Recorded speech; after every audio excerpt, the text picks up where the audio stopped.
할렐루야. 네. 제가 이 자리에 서니까 20년 전으로 돌려놓는 것 같습니다. 진짜입니다. 제가 필리핀에 간 지가 지금 10월 달로 딱 20년 됐어요. 94년 10월 달에 서울시민교회에서 부교육자로 있다가 김철보 목사님 때에 필리핀 갔거든요. 지금 10월 달이니까 딱 20년 됐잖아요.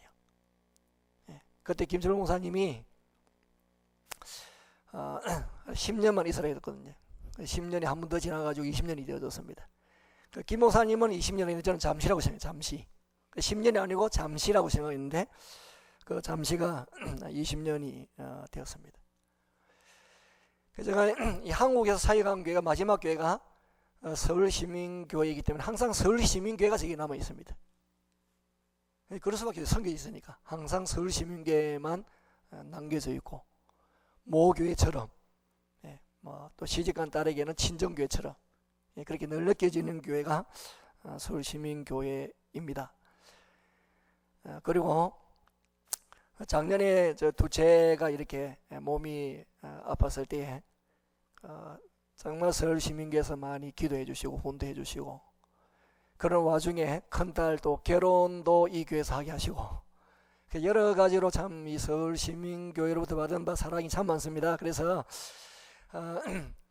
이제 여러분들 그 기도 속에 이제 둘째가 건강을 되찾아 가지고 그 인사도 할 겸 그래서 목사님께서 특별히 또 말씀을 전할 수 있는 그런 기회를 또 주시고 인사할 수 있는 그 기회를 주셨습니다. 한번 인사드리겠습니다. 저희 아내하고 영원히 일어서 가지고 감사합니다 하고 인사하겠습니다. 감사합니다.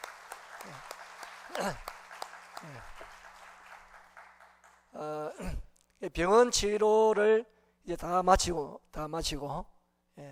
아내는 그 1년 1, 2개월을 딸 옆에서 간호하고 그랬는데 이제 건강하게 치료를 마치고 이제 필리핀에 들어와 있어요. 필리핀에 들어와서 체크업 한다고 이제 들어왔다가 또 노예 참석자 또 체크업 하기 위해서 들어왔는데 의사 선생님이 건강하다고 계속 이대로만 시간을 보내면 되겠다고 그렇게 해서 계속 이제 원래 상태로 계속 회복 중에 있습니다. 그 항암 치료 받으면서 이 자가 이식 수술을 했기 때문에 회복이 좀 더디지만은 거의 계속 회복되어 가고 있고 건강하게 지금 잘 지내고 있습니다.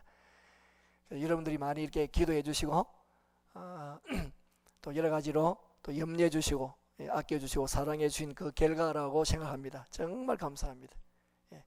그러면 너무 정신이 없어가지고 큰 애 결혼을 어떻게 해야 되나도 싶었는데 말이죠.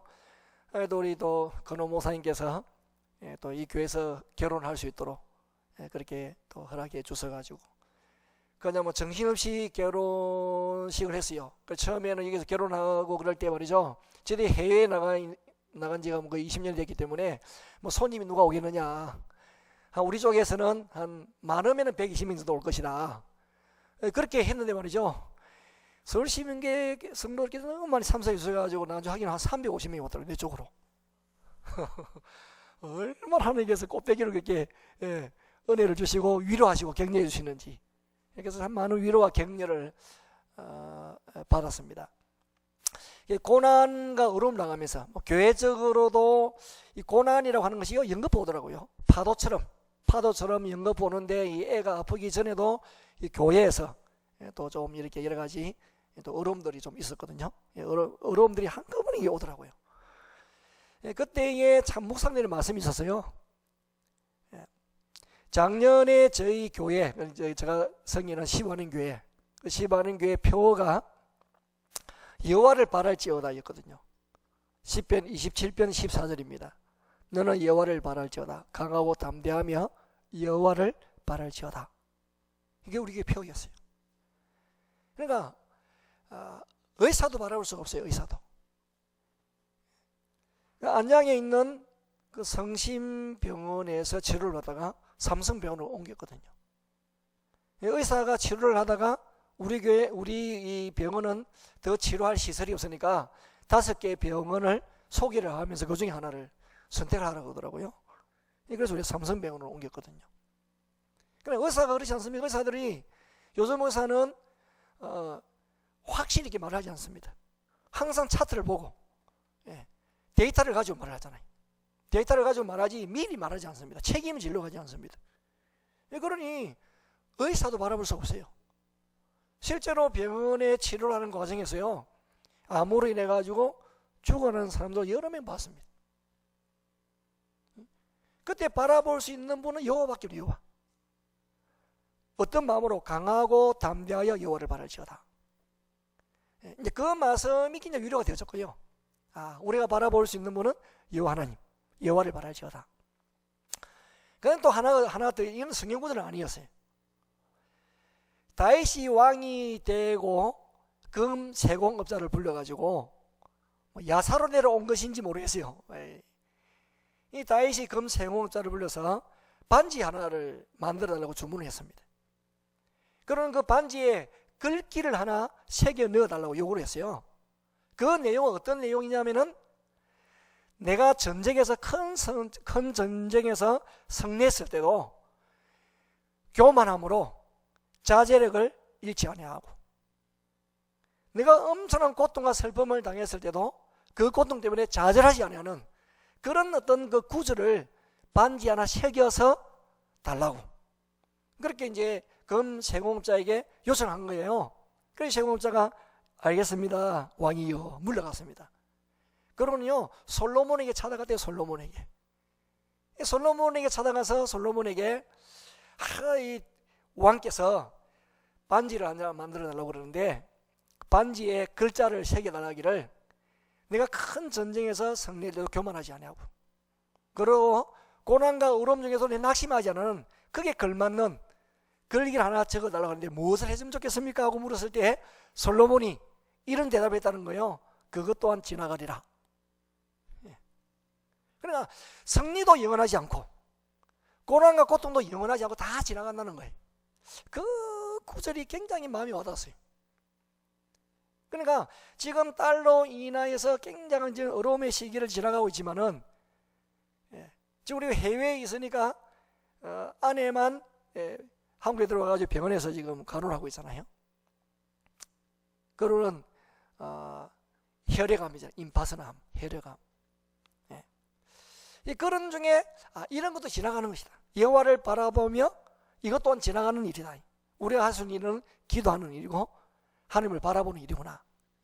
할 수 있는 일이 없었어요. 기도하는 일에는. 그래 많은 곳에 기도 도움을 요청하고 많은 분들이 기도에 참여해 주시고 그렇게 하셨어요. 그러는 중에 이 고난을 당하게 되면 고난의 관계에 되어지는 그런 글귀라든지 그런 예화라든지 그런 내용들이 여기에 쏙 들어오잖아요.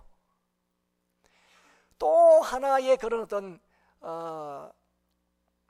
내용을 카톡으로 받았어요. 카톡으로 받았는데 그 내용이 뭐냐면은, 어떤 분이 죽어서 천국에 갔다는 거예요.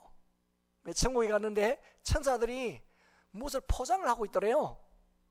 포장을 하고 있는 게 복이죠. 이 복을 포장을 해요. 포장을 하고 있는데 가만히 보니까 포장하는 그 포장지가 뭐냐면 고난이라고 하는 포장지라는 거예요. 그러면 천사가 말이, 이 복은 참 정말 인간에게 너무나 필요하고 너무나 귀하고 좋은 것인데, 이 복은 너무나 귀중한 것이기 때문에 고난이라고 하는 포장지로 포장을 해야 잘 상하지 않고 깨어지지 않고 훼손이 되지 않는다는 거예요. 그럼 이 고난이라는 포장지가 너무 단단해가지고 그 복이라고 하는 그 선물을 잘 포장을 시켜준다는 거예요. 근데 사람들은 이 고난 속에 있는 그 복을 잘 보지 못하고 그 포장만 보고 놀래가지고 열어볼 생각을 하지 않는다는 거예요. 근데 이 포장지를 여는 도구가 있대. 도구. 너무 이 고난이라는 포장지가 딱딱한데, 거칠고 딱딱한데 무엇을 통해서 열 수 있냐면 감사라고 하는 것을 통해서 열 수 있대요. 그러면 이 포장지가 잘 열린대요. 어떤 상황 속에서도 그 주어진 사건은 하나님께서 우리에게 복을 주시려고 주신 사건이기 때문에 감사하면은 그 고난의 포장지가 잘 열려져서 그 안에 복을 누릴 수 있다는 거예요. 얼마나 참 은혜가 되어지는 그런 내용인지. 고난. 근데 고난은 정말 우리에게 주시는 유익이고 기쁨이고 감사고 겸손하게 하고 겸손하게 하는 것을 배웠습니다. 그러면서 묵상된 말씀을 뭐냐면은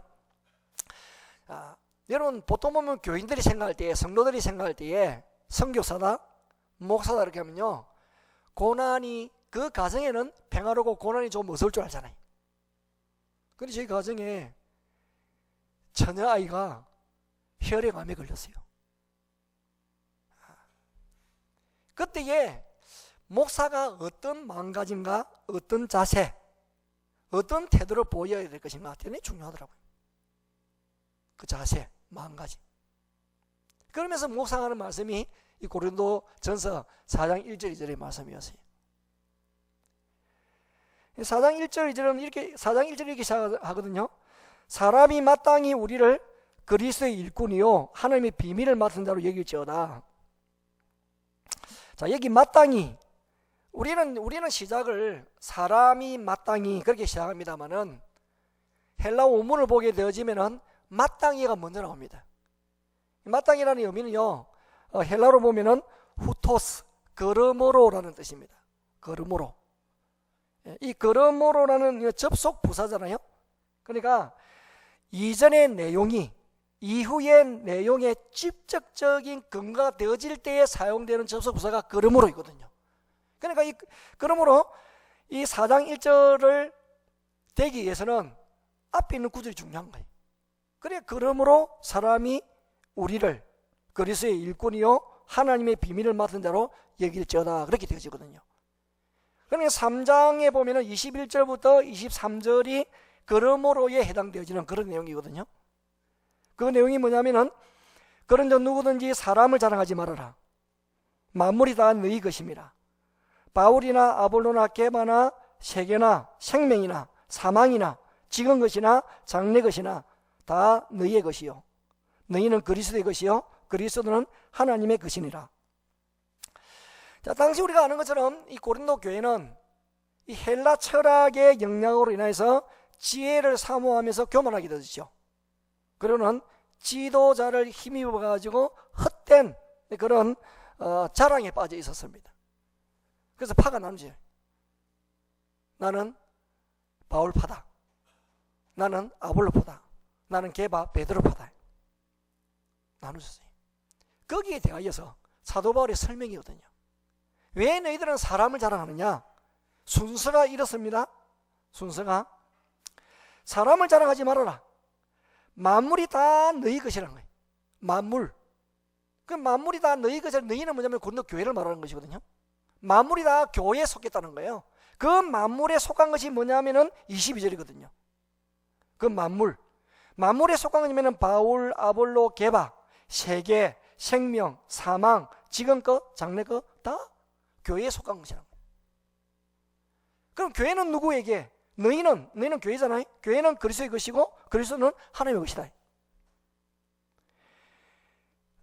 여기 보게 되자면은 이 교회가 만물, 그러니까 세상 질서의 중심으로 세워진 것이 교회라는 거예요. 그 교회에 만물이 속해 있다는 거예요. 만물을 통치하고 다스리는 권세와 능력이 교회에 있다는 거예요. 그러니까 만물, 세상 중심이 교회라는 교회. 교회가 중심을 잡아야 된다는 말이죠. 교회가 잘하느냐 못하느냐 따라가지고 이 만물이 달라진다는 것이죠. 실제로 그렇거든요. 사람은 우리의 그리스도인들은 장래에 대한 소망이 있습니다만은 세상 사람들은 장래에 대한 소망이 없잖아요. 이 땅에 사는 것이 전부라고 생각하고 있습니다. 거기에 대하여서 누가 장래에 소망이 있고 장래에 영원한 생명이 있다는 누가 이를 말을 합니까? 기독교 외에 다른 종교 말하지 않습니다. 죽음이 전부가 아니고 죽음이 끝이 아니고 다음에 심판이 있다는 것은요 기독교에서 말하잖아요. 그러므로 이 세상의 중심은요 교회입니다. 교회가 중심을 잡아야 돼요. 교회가 중심. 오늘 교회가 중심을 잡지 못하기 때문에 막 세상이 흔들립니다. 갈팡질팡합니다. 무엇을 해야 될지 몰라요. 교회들이 중심을 잡지 못하기 때문에 세상이 아우성을 칩니다. 교회를 향하여 못 살겠다고 비난합니다. 이 중심을 잡지 못하기 때문에. 우리 기독교 역사만 보아도 기독교인의 수가 적었을 때도 교회가 중심을 잡았기 때문에 사람들이 위로를 얻었습니다. 힘을 얻었습니다. 지금은 교회도 많고 그러는 교인들 수도 많습니다만은 교회가 중심을 잡지 못하기 때문에 말이죠, 세상이 비틀비틀하고 있습니다. 그 중심의 교회라는 교회. 그러면 교회가 만물의 중심을 잡아주는 곳인데, 그 만물의 속한 자가 누구냐면은 바로 바울, 아볼로, 게바, 세계, 생명, 사망, 지금 그 장래 것 모든 게 다 교회 속에 있다는 거예요. 그런데 왜 사람을 중심으로 해가지고 파가 나누어져 있고 다투고 분쟁을 하느냐, 그걸 지적하는 거예요. 교회가 더 중요하다. 교회가. 필리핀에는 섬나라이기 때문에 소형 비행기들이 많이 다닙니다. 경 비행기. 그래서 그 경 비행기를 탈 때는요, 사람을 태울 때에 저울에 올려서 무게를 재고는요, 그래 밸런스를 맞춥니다. 좌석 배정을 합니다. 한쪽으로 너무 기울어지면 안 되잖아요. 짐도 무게를 재가지고 이 밸런스를 맞추는 거예요. 중심을 잡아줘요. 중심을. 배도 마찬가지예요. 배도. 필리핀의 배들은 옆에 날개가 달려있어요. 날개. 대나무로 이렇게 옆으로 이렇게 길게 이렇게 옆으로 내가지고 날개를 달았습니다. 이 균형을 잘 잡을 수 있도록. 그래도 이게 아일랜드 호핑을 한다든 이렇게 하면은 사람이 한쪽으로 물속에 있는 바닷속에 있는 물고기를 본다고 한쪽으로 이렇게 몰리게 되어지면 밸런스를 잃어버리니까, 근데 뱃사람이 저 날개 끝쪽에 서가지고 밸런스를 잡아주는 거예요. 중심을 잡는 사람 중요합니다. 그러면 배가 파손될 수 있거든요. 전복될 수도 있고. 이 세계의 중심을 잡아주는 그 역할이 뭐냐면 교회가는 교회. 하나님, 그리스도, 교회, 만물이에요. 만물. 그럼 교회에 속한 자가 누구냐면은 바울, 아볼로, 게바, 사망, 생명, 모든 만물이 교회에 속한. 그 교회가 중심을 잡아주면요, 세상이 편안과 안정감을 누린다는 것이죠. 작년에 어떤 일이 있었냐면요, 서울에 있는 어떤 유명한 기도를 많이 하신 분이 12월 15일 날에 전쟁이 일어났다고 했대요. 여러분 들었었나요? 그래가지고 전쟁이 일어난다고 그래가지고 말이죠, 필리핀으로 많이 피신을 왔습니다. 실제로 필리핀뿐만 왔겠습니까? 다른 나라도 갔겠죠. 저희 교회도 아주 열심히 있는 한 가족이 왔어요. 열정이 있더라고요. 그러니까 이야기를 해보니까요, 12월 15일 날에 전쟁이 일어난다고 어떤 유명한 예언자가 예언했기 때문에 그 피신이 왔다는 거예요. 그래가지고 1월 1일인가 2일인가 이제 이 출국하는 비행기 티켓을 가지고 왔어요. 그 12월 15일 날 전쟁이 안 일어나서 빨리 들어갔습니다. 가족들이. 근데 1월 달에 되어져 가지고 우리 그 세부 아래쪽에 있는 민나라고 하는 큰 섬이 있는데, 그 섬 크기는 우리 남한 크기거든요. 그 다바오라고 하는 중심 도시가 있습니다. 거기는 한 교회에서 다 왔다고. 한 교회에서 다 왔어요. 목사님하고 전부 다 왔어요. 노예에서 목사님을 잡으러 왔더라고. 그래가지고 설득시켜가지고요, 다시 이제 데려왔어요.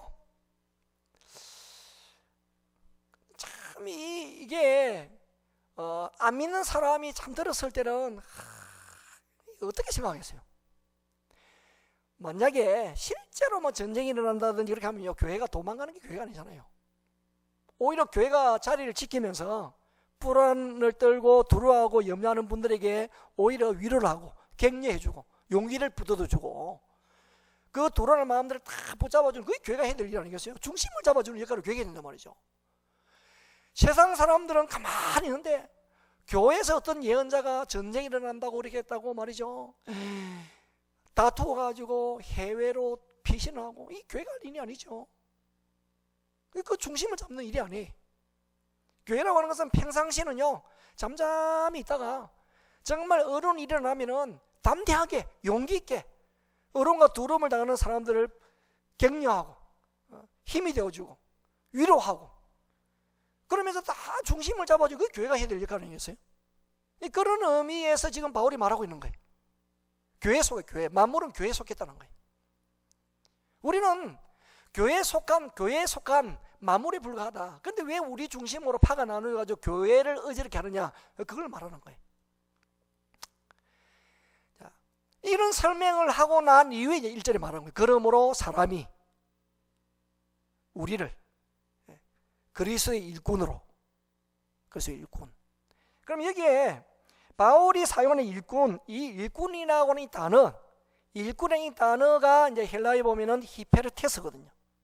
히페르테스인데 이 단어는 두 개의 단어가 합성된 단어입니다.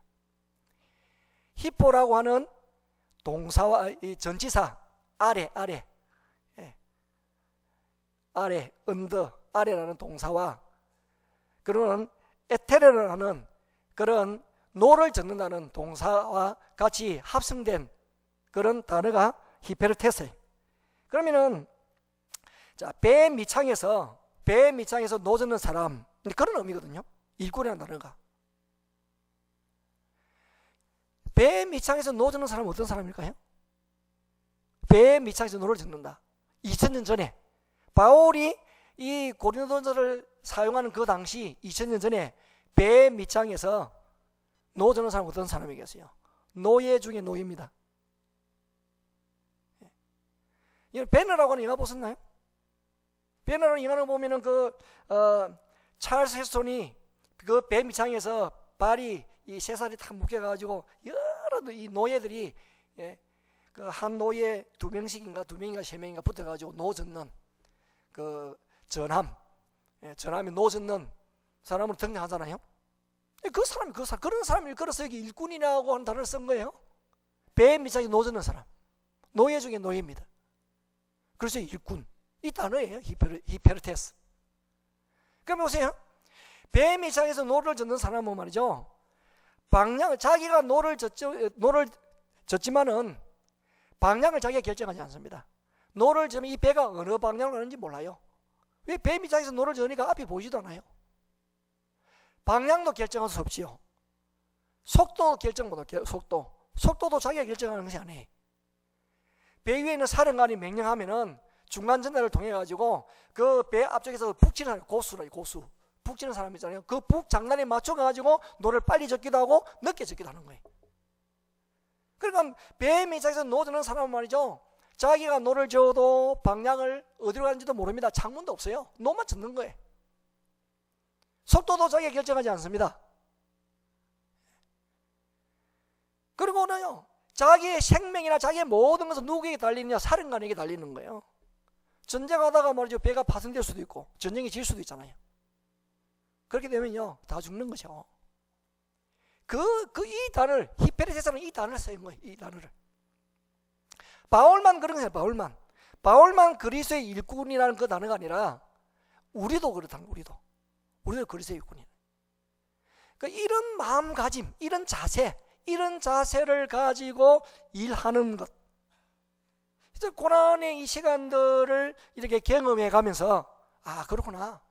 내가 그리스도 일꾼을 할 때에 주어진 상황을 내가 그대로 받아들이면서 여호와를 경외하고 나의 자리를 지켜가면서 내가 하나님께서 어떤 방향으로 우리 딸의 걸음을 인도할지 모르지만은, 지금까지 나를 인도하신 하나님께서 나를 또 어떻게 인도하실지 모르지만은 그 방향은 내가 결정하는 것이 아니고 하나님이 결정하시는 것이고, 나는 이렇게 하고 싶고 우리 딸도 빨리 낳아서 아내가 빨리 합류해서 같이 선교사에게 보탬이 되면 좋겠는데 그 속도도 내가 결정하는 것이 아니었어요. 하나님이 하시는 거예요. 우리는 한 3개월, 4개월 되면 다 끝날 줄 알고 말이죠, 아내의 비행기표도 말이죠 3개월짜리를 끊었어요. 근데 1년을 넘게 지낸 거 아니에요, 한국에서. 그러니 모든 내가 가지는 생명이나 나의 모든 것들도요, 다 누구의 손에 달리냐면 사령관 손에 달린 거예요. 예수 그리스도의 손에 달린 거예요. 예수 그리스도 손에. 그 의미가 바로 이 그리스도 이 일꾼이라는 의미의 일꾼. 우리가 주님을 섬긴다는 것이 그렇다는 거예요. 우리는 많은 경우에 속도도 내가 속도를 만들려고 하고 방향도 내가 정하려고 하잖아요. 그런데 사실은 그 일꾼이라는 단어에는 그런 게 전혀 없습니다. 전적으로 사령관 손에. 예수 그리스도의 손에 다 있는 거예요. 손에. 그 일꾼이라는 단어예요. 일꾼이라는 단어이고. 자, 그러면은 또 여기에 보면은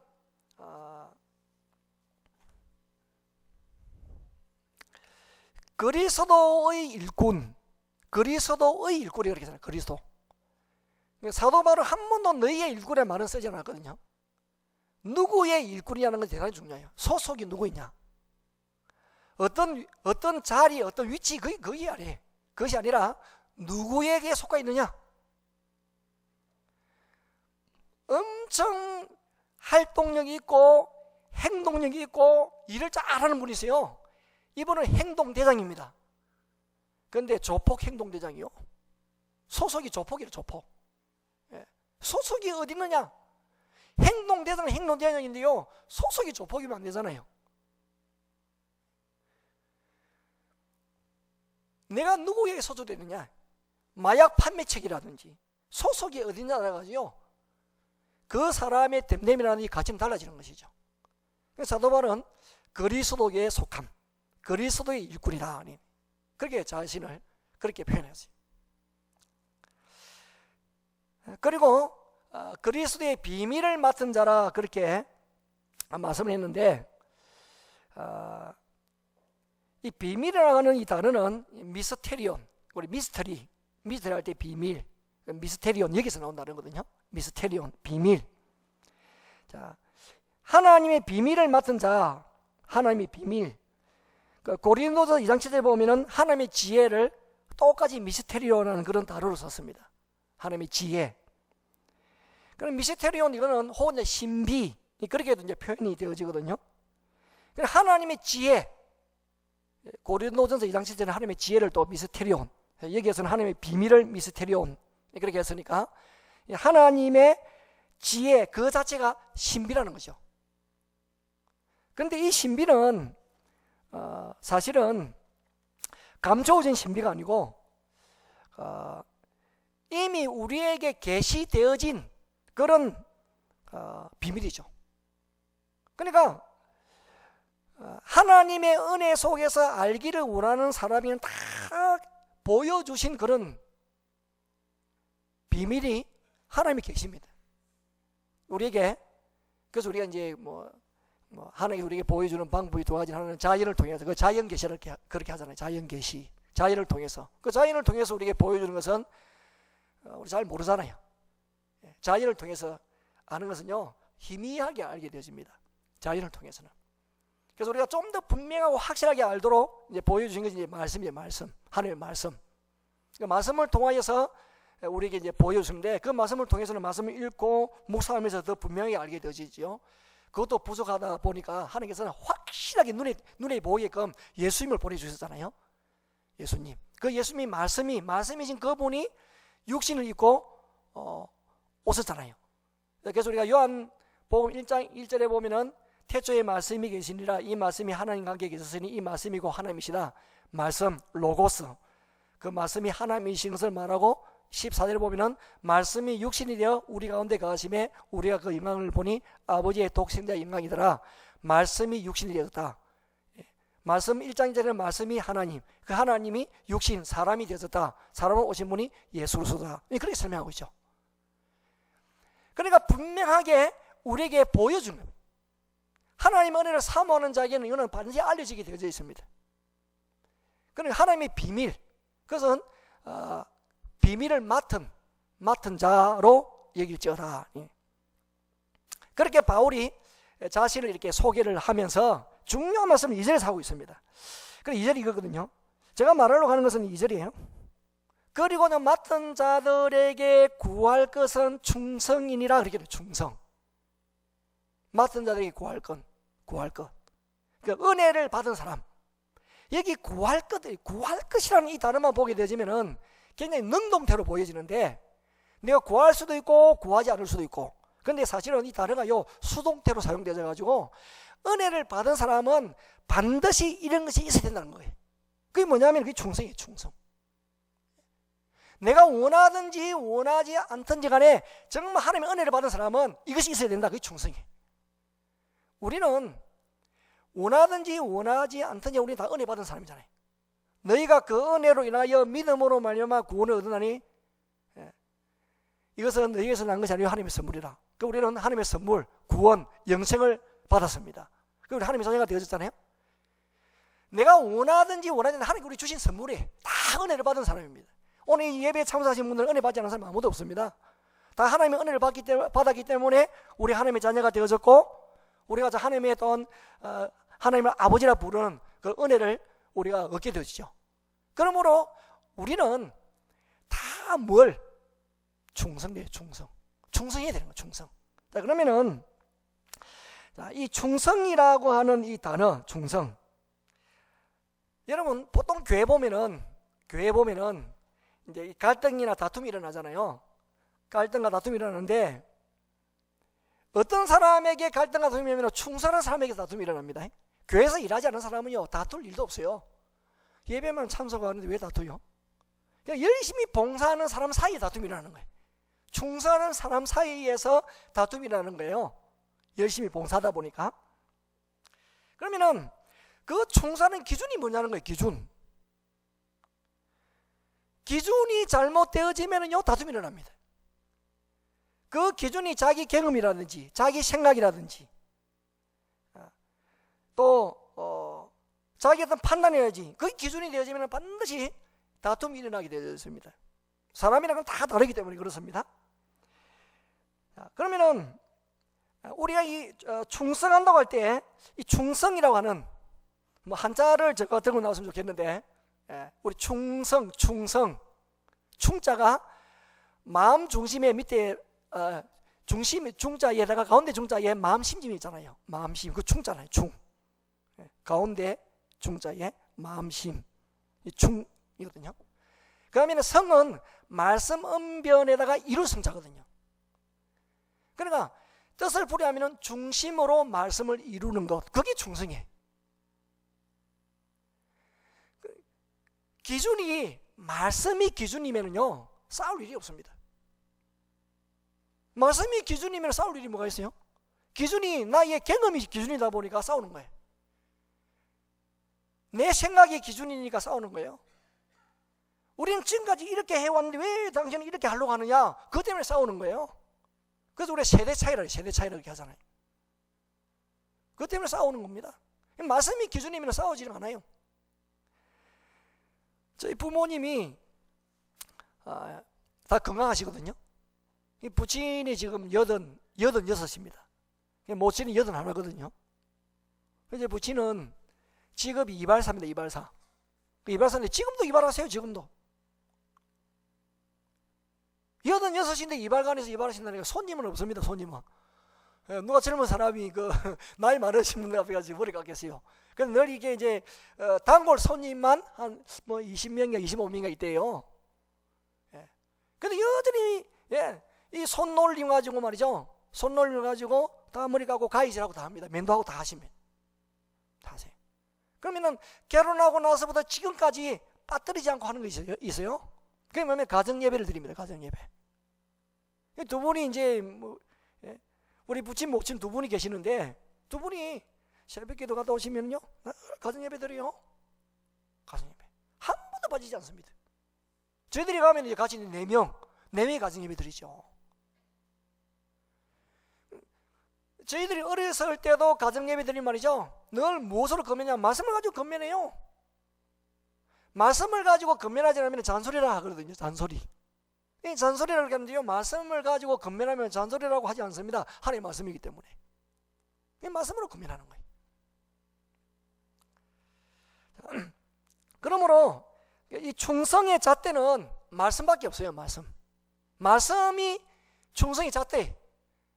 전통이 잣대가 아닙니다.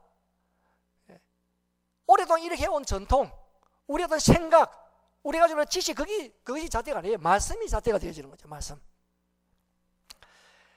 그러면은 이 충성이라고 하는 헬라어가 여기서는 형용사로 피스토스라고 기록이 되어지는데 명사형이 있어요. 그 명사형이 뭐냐면 피스티스거든요. 피스티스인데 이 피스티스라는 이 단어는 말이죠, 3가지 단어가 똑같이 사용되어집니다. 충성, 믿음, 신실. 이 세 가지 단어는요, 피스티스라는 단어로 사용되어집니다. 충성이 믿음이고 믿음이 신실함이에요. 예수님이 마지막 때에 믿는 자를 보겠느냐 그렇게 하셨을 때에 그 의미는 마지막 때에 신실한 자를 보겠느냐 그 의미예요. 우리 요한계시를 보면은 죽도록 충성하라. 그러면 생명의 멸류관을 내게 주리라. 죽도록 충성하라. 다르게 무엇으로 바꿀 수 있냐면요, 신실하라. 죽도록 신실하라. 오늘날 우리의 문제는 신실함의 문제일 거예요. 신실함.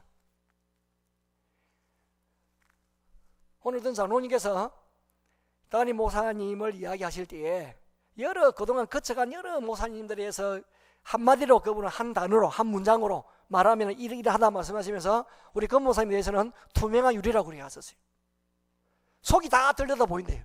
그래 거짓말 할 수 없죠. 그래서 그 말은 뭐냐면 신실하다는 거예요. 신실하다는 거예요.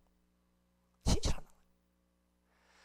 오늘 우리가 신실하지 못하기 때문에 돌팔매질을 당하잖아요. 얼마나 비난의 소리를 많이 듣는지 모릅니다. 투명하잖아요. 투명하지 않기 때문에. 충성하는 것은 보여주는데 말이죠, 신실하지 않은 거예요. 성경은 충성이 신실이라 그렇게 말하고 있어요. 그게 믿음이라는 믿음. 무엇에 대한 믿음이겠습니까? 말씀에 대한 믿음이잖아요.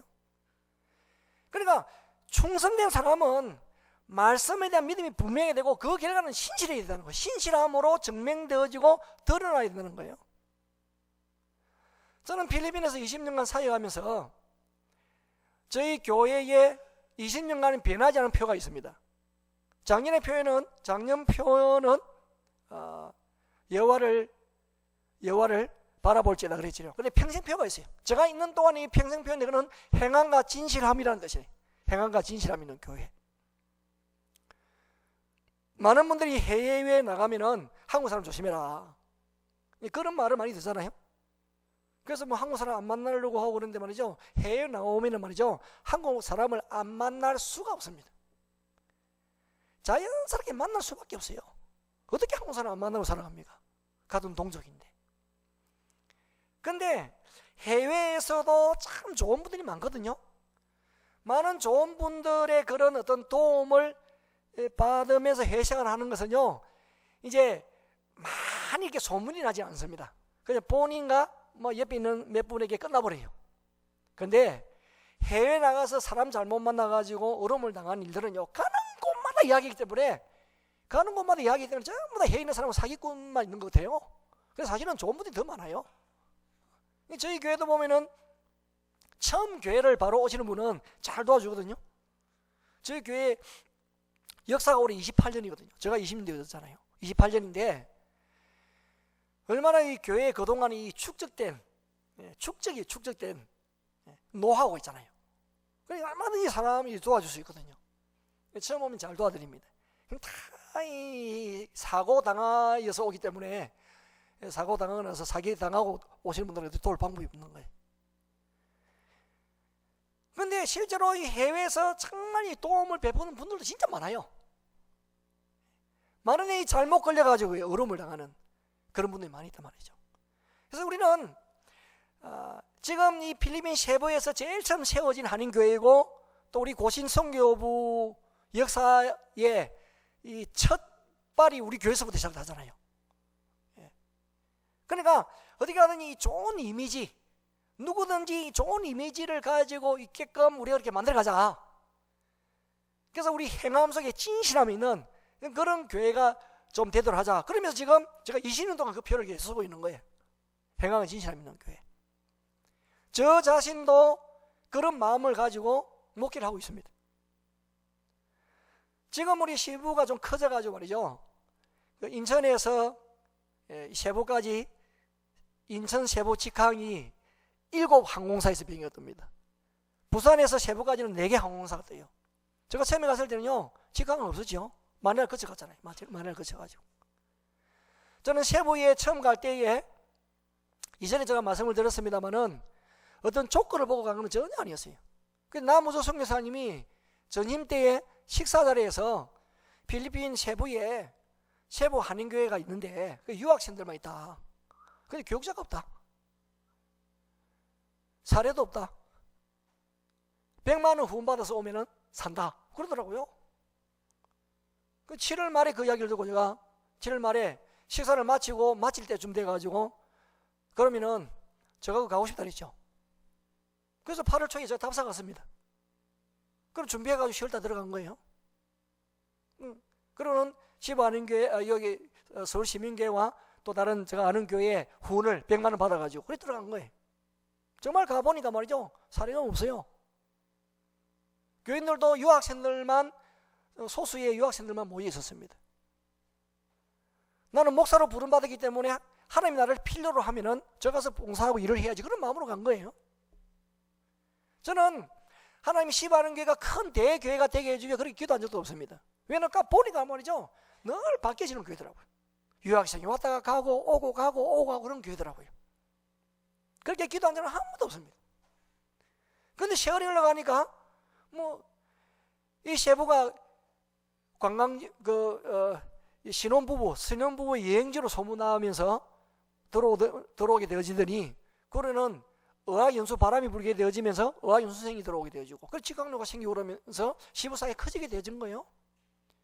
그러다 보니까 자연스럽게 보면 교회에 한인 사회가 커지니까 교인들 수가 많아지게 되었어요. 그게 전부입니다. 지금은 또 이제 어학연수생이 줄어들고 그렇게 하니까 또 교인 수가 또 줄어들고 있어요. 그래도 초심의 그 마음을 제가 잃지 않도록, 잃어버리지 않고 그냥 하나님 주어진 그 기간이 제가 얼마까지인지 모르죠. 제가 정한 기간은 없습니다, 사실은. 지금도 하나님께서 저를 보내시면 하나님 뜻이 분명하면 제가 항상 떠날 준비가 되어 있는 사람이에요. 교인들이 이렇게 말합니다. 그런 마음을 가지고 제가 사역을 하고 있어요. 무엇을? 신실함을. 목회자의 생명 신실함. 목회자뿐만 아니고 모든 성도들의 그런 성도의 신앙의 표시는 신실함이지 않을까 저는 생각합니다. 오늘 신실함이 없기 때문에 교회 자꾸 문제가 일어나기 시작합니다. 지금 이 선교사 사회도 점점 이제 연수가 많아지고 있잖아요. 은퇴하는 선교사가 점점 이제는 늘어나기 시작했습니다. 그러면서 선교지에 문제가 생기기 시작했습니다. 이 은퇴가 좀 되어지니까 말이죠, 교단 선교사는 제가 잘 모르겠는데 어떤 선교단체에서 파송한 선교사님들 있잖아요. 그럼요, 은퇴할 좀 되어지면 말이죠, 그 선교단체를 탈퇴를 해요. 물려주지 않고 그대로 그냥 그 선교지의 그동안 선교회에서 일구고 그대로 가져갑니다. 그 자리가 눌러앉는 거예요. 세대 교체가 되어지지 않습니다. 그것이 지금 선교단체들의 고민입니다. 고민. 처음에 선교지 가서 그렇지 않았을 거 아니에요. 한국교회 후원을 받고 기도를 받아서 정말 내가 열심히 사역하다가 때가 되면 내가 떠나고 다음 자임에 물려주든지 선교사가 계속 대저를 해야 되겠다, 그렇게 마음 들었을 거 아니에요. 나이가 들어오라니까 말이죠, 마음이 바뀌어지기 시작한 것 같아요. 그럼요, 또 세상의 어떤 그런 영향을 많이 받습니다. 어떤 영향을 받느냐, 자꾸 은퇴 준비를 해야 된다, 노후 준비를 해야 된다, 그게 입력되어져 가지고 노후 준비를 하나님이 하시는 것이 아니라 내가 해야 된다고 생각하는 거죠. 우리도 모르는 사이에 그런 어떤 세상에 영향을 받아가지고 말이죠, 하나님이 보내시고 하나님이 준비하시는데 처음에 그런 마음으로 갔습니다. 시간이 지나면서 말이죠, 자꾸만 내가 해야 된다는 생각으로 바뀌어 버리는 거예요. 그러면서 신실하면서 자꾸만 멀리 떨어져 가고 있어요. 지금 선교지 문제가 조금씩 그런 문제들이 일어나기 때문에 제가 말씀을 드리는 거예요. 그것이 비단 선교사뿐만 아니겠죠. 한국 교회의 그런 문제들도 지금 대두되어 있기 때문에 문제가 일어나고, 사실 우리의 모습이 그렇지 않습니까? 사도 바울은 그리스도의 일꾼이라는, 그리스도의 일꾼. 이 그리스도의 일꾼 자신이 정말 노예 중에 노예 같은, 뱀 미상에서 노를 젓는 그런 사람 같은 이라고 표현을 했는데, 그것은 본인의 정체성을 말한 거예요. 나는 얼마만큼 그리스도인이라는, 하나님의 자녀라는, 하나님의 일꾼이라는, 하나님으로 말미암아 직분을 받는 그런 자존심, 그런 정체감을 얼마나 가지고 있느냐인 거예요. 어떤 분이 설교하면서 드라마에 대한 어떤 내용을 예를 들었는데 굉장히 제가 머리에 박혔어요. 그 내용이 뭐냐면은 자존심에 대한 부분이었어요. 자존심에 대한 부분인데 그 자존심은 어떤 미친 여자가 머리에 꽂고 있는 꽃으로 비유를 했어요. 자존심이란 미친 여자가 머리에 꽂고 있는 꽃하고 같은 기라. 얼굴을 만져도 가만히 있고 몸을 만져도 가만히 있고 때려도 가만히 있는데 그 머리에 꽃을 빼앗으면은 그냥 산깨기로 변하는 기라. 왜? 그게 자기 자존심이니까. 미친 여성이 얼굴을 만져도 웃어요. 때려도 웃습니다. 몸을 만져도 웃어요. 그런데 이 머리에 꽂고 있는 그 그 시들시들한 그 꽃을요, 어떤 경우도 빼앗기지 않으려고 그것을 빼앗아 가느니 그것을 만지게 하면요, 그냥 산깨기로 변해가지고 핥히고 발광을 한다는 거예요. 왜? 그 자존심이기 때문에. 우리에게 자존심은 뭐가 자존심인가요? 자존심. 평소 적은 것이 자존심인가요? 그게 자존심이 될 수 있나요? 내가 시험을 쳤는데 점수가 적게 나온 그게 자존심이 될 수 있나요? 어떤 내가 원했는데 어떤 직급까지 못 올라간 거 그게 자존심이 될 수 있느냐고요. 우리의 자존심은요, 예수님의 자존심이 되어야 되지 않겠어요? 예수 그리스도. 사도 바울의 자존심은요, 예수님의 자존심이었습니다.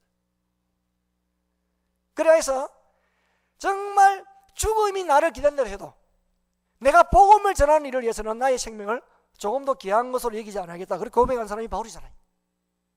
복음을 위해서는 나의 복음은 나의 자존심이다. 왜? 이 복음은 모든 믿는 자에게 구원을 주신 하나님의 능력이 되기 때문에 나는 이것은 놓칠 수가 없다는 거예요. 그게 자존심이었어요. 다니엘서를 보게 되지만 다니엘이 바벨론이 1차 침입을 해왔을 때에 왕족의 자녀들을 포로로 끌려갔잖아요. 그 중에 다니엘, 사드락 메삭 아벳느고가 있잖아요.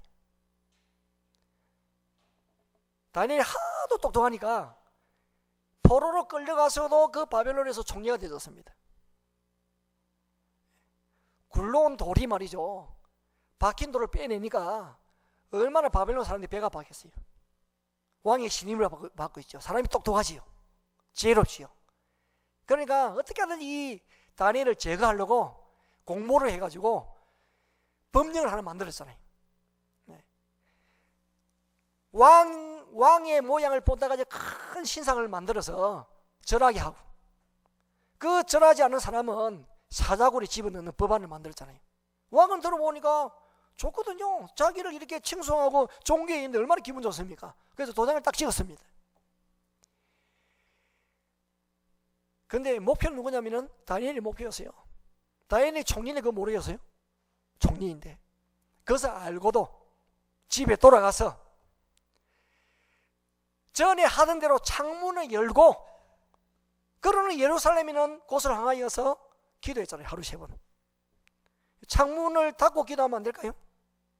창문 닫고 기도한다고 기도가 안 되나요? 창문 닫고 기도도 기도됩니다. 얼마든지 기도할 수 있어요. 창문 닫고도. 그런데 보란 듯이 창문을 열고, 그러면요 하루 3번씩 기도하잖아요. 봐라, 그래 법령이 정해진 건 내가 총리인데 왜 모르냐 알고 있지만은 난 죽어도 괜찮다. 잡아가라, 죽여라. 그렇지만은 내가 여호와를 경외하는 이것은 포기할 수 없다. 그 여호와를 경외하는 내 자존심이다. 생명보다 더 귀한 내 자존심이라는 거예요. 여러분, 우리가 창문을 열어야 되지 않겠습니까? 창문. 우리 가정에 창문을 열어야 되고, 교회에 창문을 열어야 되고요, 세상 사람들이 교회를 볼 때 투명해야 되고, 보았을 때 깨끗해야 되지 않겠느냐고. 아내가 남편에 대해서, 남편이 아내에 대해서 창문을 열지 못하기 때문에 다툼이 생긴 거 아닙니까?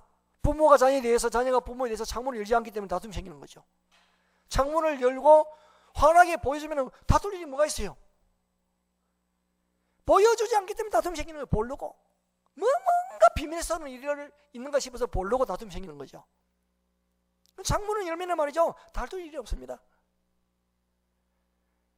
교회가 창문을 열지 않기 때문에 세상 사람들부터 비난을 당하는 거예요. 비난.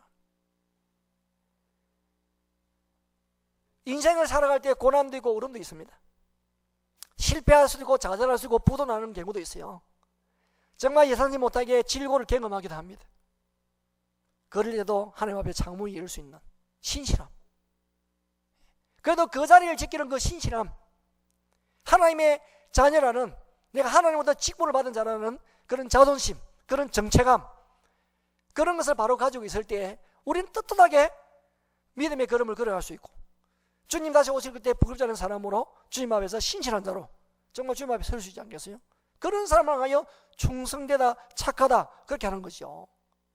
어떤 일을 많이 하는 사람이 아니에요. 신실한 사람, 말씀을 중심으로 하여 그걸 가지고 신실한 사람, 그분이 충성된 사람이죠. 충성된 사람.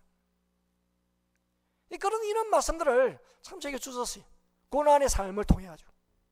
그렇지, 내가 이 고난 가운데서도 내가 하나님 앞에서 신실해야 돼. 신실. 더 신실하라고 하나님께서 이런 고난을 내게 주시는구나. 고난이 나에게 있는구나. 눈을 들어 여호와를 바라보도록.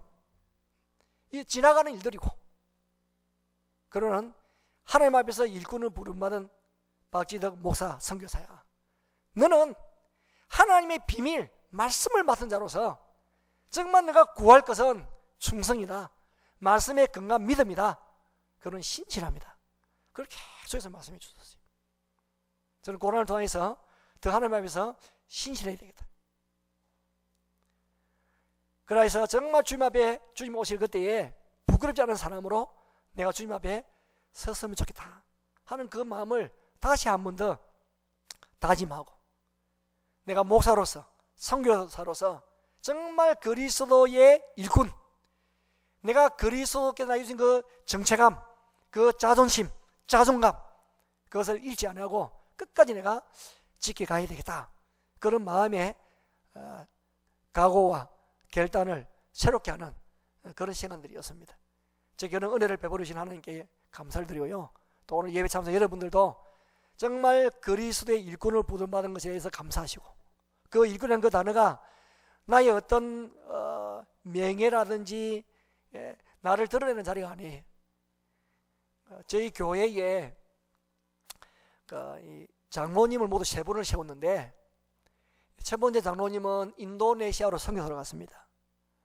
두 번째 2분의 장로님을 세웠는데 한 분은 호주로 갔습니다. 또 한 분은 지금 이제 남아 계시는데, 이분이 이제 그곳에 치과 병원을 해요. 그러니까 이제 거기서 공부를 했습니다만은 지금은 이 바뀌어져 가지고 이 필리핀에 라이센스를 안 줍니다. 본인이 그 치과대를 공부했습니다만 라이센스가 없으니까 시술을 거기서 지금 치료를 못 해요. 그래서 필리핀 의사를 두고 본인이 원장으로서 치과 병원을 합니다. 근데 장로님은 말이죠, 저희 교회 찬양 리더입니다. 앞에 나가가지고 기타 치면서 막 뛰면서 그냥 찬양합니다. 한국에서 오신 분들이 보고 누가 장로님이라면 장로님 앞에서 기타 치면서 이렇게 찬양 인도하느냐 그렇게 합니다. 우리 교회는 그렇게 합니다. 왜냐하면 우리 교회는 해외에 있는 교회다 보니까 아니죠, 매일 새로우고 매일 나갑니다. 군대보다도 더 빨리 이렇게 로테이션 되는 교회가 저희 교회입니다. 매주 오고 매주 간다니까요. 매주 오고. 이 군대가 매주 오고 매주 가나요? 최소한 4주 8주 훈련기간이잖아요. 우리 교회는 안 그래요. 매주 가요. 또 지금 제가 온 지 3주 됐는데요, 제가 들어가면 제가 목사입니다 하고 인사해야 됩니다. 그러니까 우리는요, 뭐 좀 적응해가지고, 적응하다 보면 갈 때 되어지고, 적응하다 보면 한국 갈 때 되어지니까요, 하여튼 등록할 때부터 일하라고 그럽니다. 한국에서 무슨 일 하다가 오셨어요? 그러면요, 봉사하세요. 영부연 하다 보면 뭐죠, 금방 시간 지나갑니다. 봉사. 그러니까 장로님도 봉사하고, 간사님들 봉사하고, 하여튼 봉사하는 교회. 열심히 섬기다가, 이것도 섬기는 것도 때가 있더라고요. 진짜. 여러분, 있을 때 잘하십시오. 있을 때 헌금하시고, 있을 때 봉사하시고 잘하십시오. 어느 순간에 없어질 수가 있고요, 어느 순간에 내 몸이 말을 안 들을 수가 있어요. 있을 때 열심히 있을 때 좀 해주십시오 해가지고 억지로 하지 마시고 그냥 자은회 하세요. 자은해가지고 언제 내가 일할 수 없을 때가 온다니까요. 진짜입니다. 그러니까 있을 때는 있을 때 그러잖아요. 어른들이 있을 때 잘하라고. 있을 때 잘하세요. 있을 때 내가 있을 때 헌금하시고 구제하시고 열심히 하세요. 있을 때 없을 때가 있다니까요. 없을 때. 하고 싶어도 못할 때가 있어요. 있을 때 열심히 하면 됩니다. 그래서 여러분들 상황 가운데 정말 함께 하시는 그 주님을 위해서 일꾼답게 배 밑까지 놓주는 사람이 일꾼입니다. 일꾼. 그것만 다 기억하시면요 무슨 일이든지 할 수 있습니다. 그리고 맡은 자에게 구할 것은 충성, 믿음, 신실, 이 말씀을 기억하면서 정말 더욱더 크게 더 많은 일들을 감당하는 그런 서울시민교회 되시기를 바랍니다. 기도하겠습니다. 하나님 아버지 감사합니다. 아름다운 교회, 좋은 교회, 정이 많은 교회, 나누기를 잘하는 교회, 말씀 전하는 은혜 주신 것을 감사합니다. 20년 전에 이곳에서 필리핀 시부 한인교회를 맡아서 정말 사역하게 하시고 또 20년 지난 세월 동안에 많은 기도와 사랑과 후원받게 하여 주시고 또 이렇게 참 우리 딸들을 위하여 괴로운 축복해 주시고 둘자들에 위해서 많이 기도해 주신 그런 교회에서 함께 말씀을 나누었습니다. 고난의 가정들이 헛된 시간들이 아니라 그런 시간들을 통하여 더 겸손하게 하시고 자신을 돌아보며 더 신실하게 하나님 앞에서 자신을 돌아보며 또한 바라볼 수 있는 은혜를 주신 것을 감사드립니다. 주님 다시 오실 그때까지 우리가 신실하게 믿음 생활 잘하다가 부끄러지 않은 사람으로 다 주님 앞에 설 수 있도록 은총을 더하여 주시옵소서. 우리 모두가 정말 그리스도인의 백성이라는 하나님의 자녀라는 그런 정체성, 그 정체성은 어떤 경우에도 잃지 않도록 붙들어 주시옵소서. 주 예수 그리스도 이름으로 기도드리옵나이다. 아멘.